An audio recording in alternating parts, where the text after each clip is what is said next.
오늘은 여러분 안에 이 마음을 품으십시오라는 주제로 함께 빌립보서 말씀 나누려고 하는데요.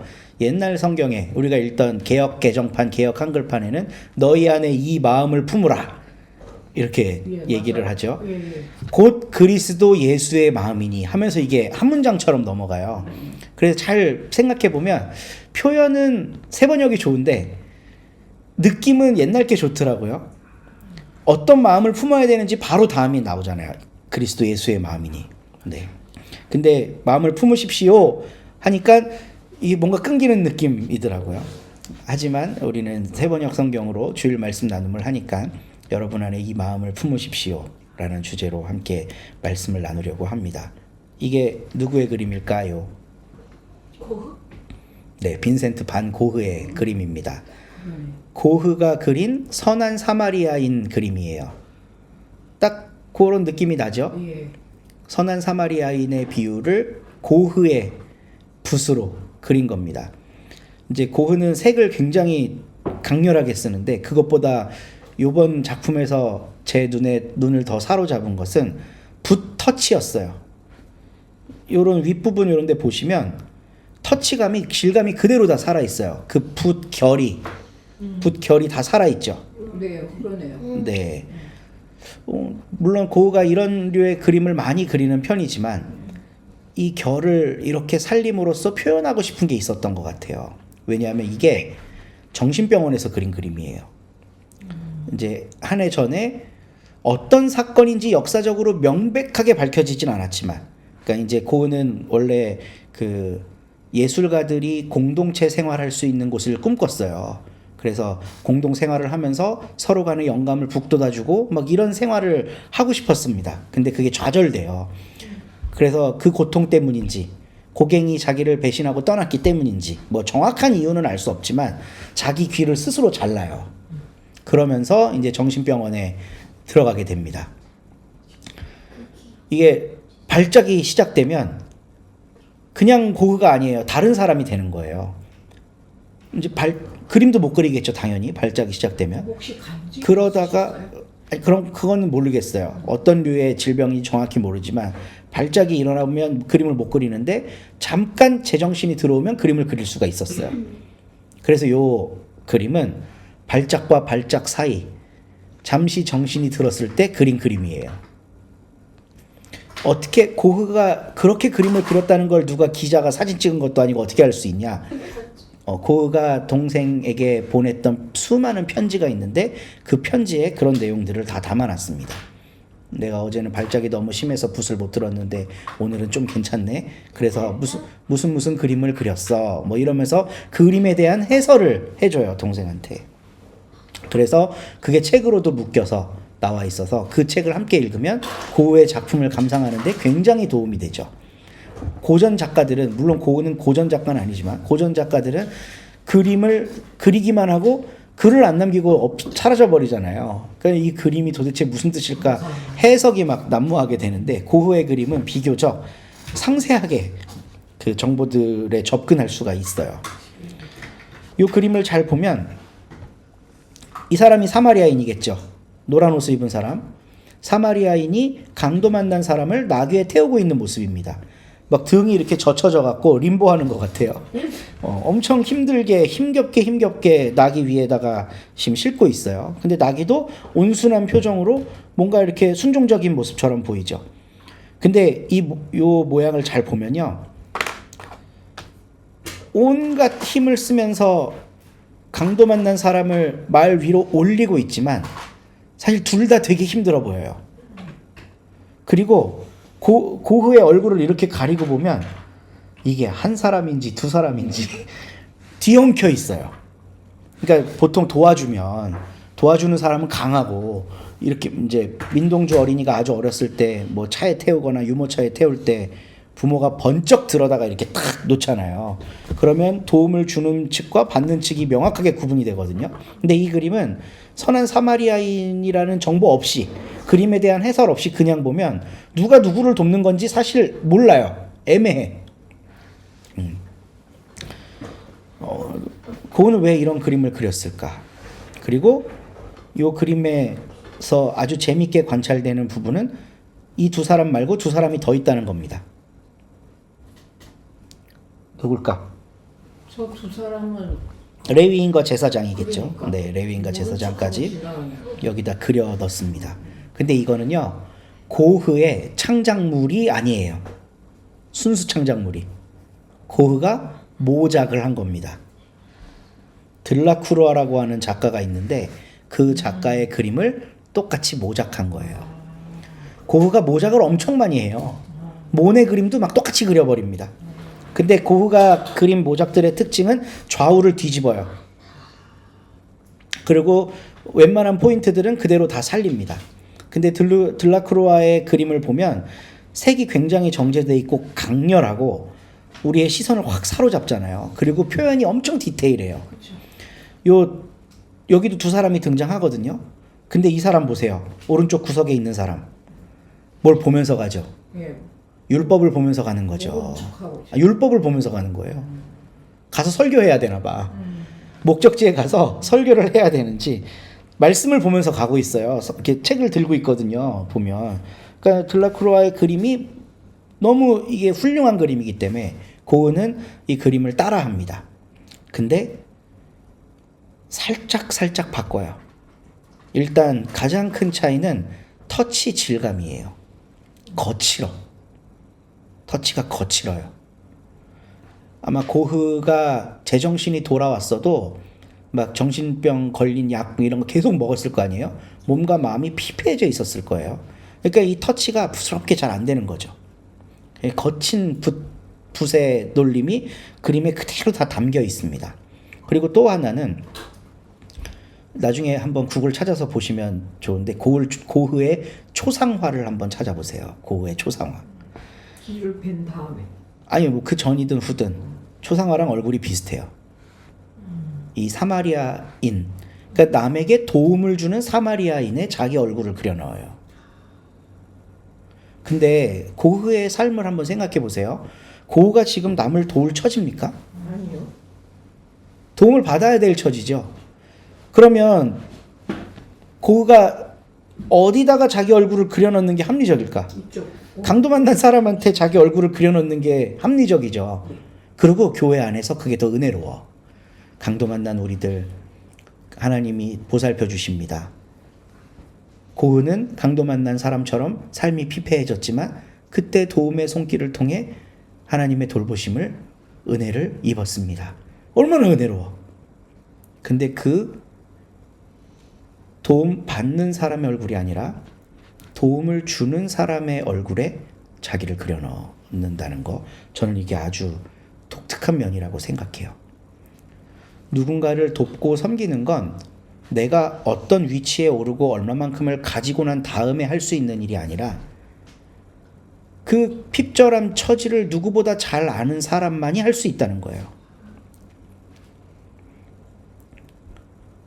많이 가져서 많이 도울 수 있다면 재벌들이 가장 많이 돕겠죠. 근데 그런가요? 얼마 전에 3,900억인가 탈세한 어떤 회사 회장님 영상이 막 쇼츠로 엄청 돌아다녔는데 3,900억을 탈세했어. 그래서 기자가 가갖고 우리나라 다른 나라로 이제 피난가 있는 거예요. 거기까지 쫓아갔어 기자가. 기자한테 막 쌍욕을 하면서 우리나라 법이 잘못됐다고 막 이러면서 욕을 하더라고요. 그 국세청이 그 사람 재벌인데 함부로 징수했겠어요? 철저히 따져서 했겠죠. 근데 뭐 끝까지 거부하겠다고, 자기는 항소하겠다고 이러는 거예요. 그러니까 많이 가질수록 더 움켜쥐고 더 못 베풀죠. 근데 고흐는 정신병원에 갇혀 있는, 몸과 마음이 완전히 다 무너져 있는 그런 상황 속에서도 이 그림 속에 내가 주인공이 되어야 한다면 나는 누가 되어야 하는가를 생각했던 것 같아요. 그냥 인간적인 마음으로는 강도 만난 사람의 자기를 투영하고 싶을 거예요. 그래서 도움받고 싶을 거예요. 근데 그 어려운 상황 속에서도 고흐는 자기 감정을 사마리아인에게 이입했어요. 저는 이건 정말 고흐가 갖고 있는 위대한 신학이라고 봐요. 고흐가 실제로 목회자 출신이잖아요. 시골 탄광마을에 전도사 생활을 한단 말이죠. 그러니까 말씀을 묵상하고 읽고 특히 이 선한 사마리아인의 비유 같은 거는 뭐 우리도 수백 번씩 접하는 내용이잖아요. 근데 그냥 휙 지나가 버리는데 그림을 그리면서 그 말씀의 깊이를 다시 정리했던 것 같아요. 내가 이렇게 어려운 상황인데 주님이 지금 나에게 원하시는 게 뭘까? 아, 사마리아인이 되는 거구나. 오늘 바울은요, 빌립보 교인들에게 이와 같은 이야기를 하고 있습니다. 우리 이종호 형제가 읽은 바로 전에 있는 1절부터 4절까지 말씀인데요. 그러므로 그리스도 안에서 여러분에게 무슨 격려나 사랑의 무슨 위로나 성령의 무슨 교제나 무슨 동정심과 자비가 있거든 여러분은 같은 생각을 품고 같은 사랑을 가지고 뜻을 합하여 한 마음이 되어 내 기쁨이 넘치게 해주십시오. 뭐 굉장히 길지만 쉽게 얘기하면 여러분의 삶이 제가 멀리 있지만 다 듣고 있거든요. 당신들이 사는 삶이 저에게 기쁨이 되게 해주십시오. 이런 말이에요. 무슨 일을 하든지 경쟁심이나 허영으로 하지 말고 겸손한 마음으로 하고 자기보다 서로 남을 낮게 여기십시오. 지읒 말고 시읒. 낮게 여기십시오. 다른 사람을 더 높여주라는 얘기죠. 또한 여러분은 자기 일만 돌보지 말고 서로 다른 사람들의 일도 돌보아 주십시오. 쉽게 얘기하면 사마리아인이 되십시오. 라고 읽어도 무방할 것 같습니다. 선한 사마리아인의 비유에 여러 등장인물이 나와요. 사마리아인, 강도 만난 사람, 레위인, 제사장, 여관주인. 당신은 어떤 존재가 되고 싶습니까? 전 그래도 안전하게 살 수 있는 여관주인 할래요. 그냥 그 사람은 죄가 없잖아요. 그 본문 안에서. 이렇게 생각할 수도 있고, 저는 그래도 하나님께 목회자로 소명을 받았기 때문에 제사장 하겠습니다. 저는 주일에 교회 가서 봉사하는 게 너무 행복하기 때문에 저는 레위인 하겠습니다. 각자 감정이 이입되는 포인트가 다양할 수 있어요. 저는 너무 힘들어요. 제 삶 한번 들어보세요. 드라마예요, 드라마. 저는 강도 만난 사람 할래요. 근데 바울은 오늘 이 빌립보 교인들에게 당신들이 사마리아인이 되십시오. 라고 이야기하고 있어요. 그러면서 제가 생각하기에 빌립보서에서 가장 위대한 구절. 여러분 안에 이 마음을 품으십시오. 그것은 곧 그리스도 예수의 마음이기도 합니다. 보세요. 앞에서 사마리아인이 되라고 막 얘기를 했잖아요. 물론 제가 해석한 거지만. 그리고 나서 이 마음을 품으래. 예수님의 마음을 품으래. 그럼 예수님이 어떤 사람처럼 사셨다는 거예요? 사마리아 사람처럼 사셨다는 거죠.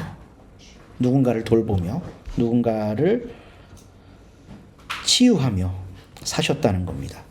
그리고 나서 이제 예수님의 마음을 품고 살으라고 얘기했으니까 예수님이 어떤 분인지를 알려줘야 될 거 아니에요. 이 다음에 나오는 내용이 많은 성서학자들이 그리스도 찬가라는 제목을 붙여놨습니다. 그리스도 찬가. 용비어천가 뭐 이런 거죠. 그리고 거의 대부분의 빌립보서를 주석하는 학자들은 이건 바울이 쓴 게 아니라고 말해요. 이 그리스도 찬가는 원래 1세기 교회 공동체 안에 널리 퍼져 있던 세례를 받을 때 부르던 찬송 시였다는 겁니다. 이 구절은. 그거를 바울이 갖고 왔다는 거죠. 바울이든 빌립보서 저자든. 그러니까 최종적으로 이 빌립보서를 편집한 이 사람이 바울이 말한 말처럼 원래 초대교회 안에서 널리 유통되고 있었던 예수님 찬가 이거를 갖고 와서 여기 붙여놨다는 거예요. 이 내용은 한번 우리가 꼼꼼히 읽어볼 필요가 있습니다. 그는 하나님의 모습을 지니셨으나 하나님과 동등됨을 당연하게 생각하지 않으시고 오히려 자기를 어떻게 해서 비워서, 이거 키포인트입니다. 이거 잘 기억해 두세요. 비워서 종의 모습을 취하시고 사람과 같이 되셨대요. 그는 사람의 모양으로 나타나셔서 자기를 낮추시고 죽기까지 순종하셨으니 곧 십자가에서 죽기까지 하셨습니다. 우리가 알고 있는 예수님의 성육신을 얘기하고 있죠. 근데 우리들의 삶에서 이런 모습으로 사는 사람이 있다면 그를 향해 참 잘했다, 당신께 영광을 할 수 있을까요? 실패했어. 왕인데 다 버리고 노동하면서 살아. 이러면 그 사람을 쫓아서 살겠다고 할 사람이 있을까요? 없어요. 없죠. 보통 찬가는요, 위대한 승리를 거둔 장군이나 왕한테 하는 거예요. 우리 왕께서 5만의 병력을 이끌고 가서 저 100만 대군을 때려잡았습니다. 할렐루야, 찬양. 이런 게 찬가죠. 어떤 너무나도 예쁘거나 잘생긴 사람이 있어. 그 사회에서 제일 잘생겼어. 그 미모를 칭송하는 게 찬가죠. 찬가. 어떤 사람이 엄청나게 많은 부를 얻었어요. 그게 찬가죠. 그 사람의 그 부를 얻기까지의 그 과정을 노래하는 거. 이게 찬가죠. 근데 이 찬가는 완전히 뒤집혀진 찬가예요. 본래는 높은 사람이었는데 이 땅바닥에 내리꽂혔다는 거를 노래하고 있어요. 그거를 찬가의 앞부분에 두고 있는 거예요. 그렇게 했더니 그러므로 하나님께서는 그를 지극히 높이시고 모든 이름 위에 뛰어난 이름을 그에게 주셨습니다. 그리하여 하늘과 땅 위와 땅 아래에 있는 모든 것들이 예수의 이름 앞에 무릎을 꿇고 모두가 예수 그리스도는 주님이시라고 고백하여 하나님 아버지께 영광을 돌리게 하셨습니다. 이거는 우리가 알고 있는 아주 익숙한 방식의 찬가예요.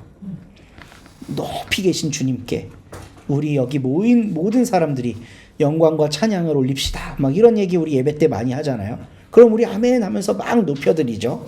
근데 여기에 함정이 있어요. 우리가 영광과 찬양을 올려드릴 때 이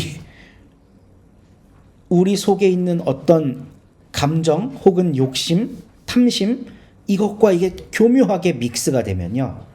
이 본문을 완전히 거꾸로 해석하는 거예요. 잘 한번 보세요. 성경에 나타난 최초의 유혹 사건이 어떤 건가요? 뱀. 선악과죠.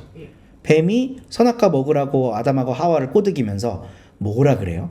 모금직 보암직. 그러고 나서 하나님이 너가 하나님처럼 될 것이다 그래요. 근데 하나님처럼 되면 좋은 거야, 안 좋은 거야? 그때 좋아 보였겠죠. 좋은 거예요? 아니 우리는 이거 다 아니까. 하나님처럼 되면 하나님은 모든 것 위에 계신 분이고 모든 것을 다스리세요. 다 그거 되고 싶은 거야. 모든 것 위에 서서 다스리고 싶은 거예요. 권력을 갖고 싶고. 아니 그게 유혹이라고요. 인기를 갖고 싶고 재물을 갖고 싶고. 사탄이 인류를 최초로 유혹한 건 끌어올리는 유혹입니다. 원래 우리가 사는 삶은 이건데 야, 너 거기서 그렇게 아둥바둥 살래? 이거 뚫고 올라가서 저 위에서 네가 내리봐야지. 이게 사탄의 유혹이에요. 그렇지 않아요? 그게 돈이 됐든 지식이 됐든 권력이 됐든 인기가 됐든 꼭 끌어올리는 게 우리에게 주어지는 유혹이라고요. 이 유혹은 예수님에게 그대로 재현됩니다. 광야에서 40일 금식한 예수님에게 사탄이 뭐라고 유혹해요? 성전 꼭대기로 올라가라. 산 꼭대기로 가서 내가 너 저거 다 줄게. 똑같은 패턴이죠. 사탄의 유혹이라고 하는 거는 밑에 있는 존재를 끄집어 올리는 거예요. 근데 우리는 여기서 잘 생각해 봐야 됩니다. 우리가 교회에서 영광스러운 예배를 드린다고 할 때 밑에 있는 우리를 끌어올려 달라는 기대가 있는지 없는지. 우리는 예배라고 하는 삼위일체 하나님을 고백하는 그 신성한 예배의 자리에서 사탄의 유혹에 넘어지고 있는 걸 수도 있어요. 그 자리에서. 근데 이 그리스도의 찬가는요, 높이 계신 하나님이 이 땅으로 내려온 걸 찬송하는 거예요. 그쵸?